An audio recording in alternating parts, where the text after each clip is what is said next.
My name is Alina. I left my mom and family behind because of the violence that minorities like us were facing in the country. The violence forced me to flee, and I ended up leaving my whole life behind.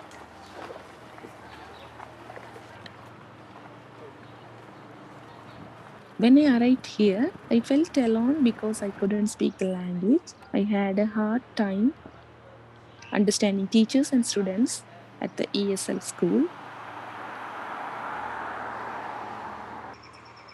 I hated living in the shelter. It felt more like living in a person. The food was disgusting, and I always felt like security was watching us. There wasn't any freedom to move around after a certain time. I was told about a community health center where I finally found a doctor. It made a big difference. Having to start all over here is something that is so hard to explain. I really struggled and missed my family, especially my mom and my friends. They are what I miss the most. It makes me sad when I think about them.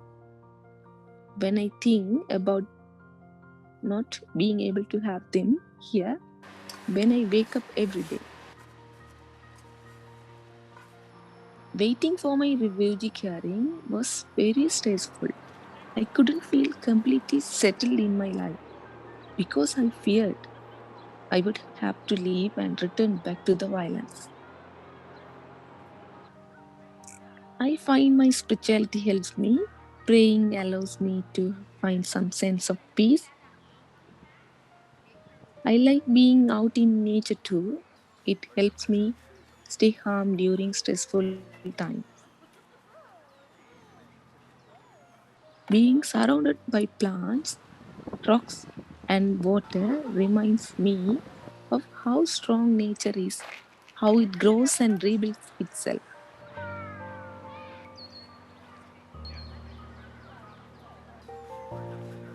Now that I have begun to settle, I want to bring my mom over.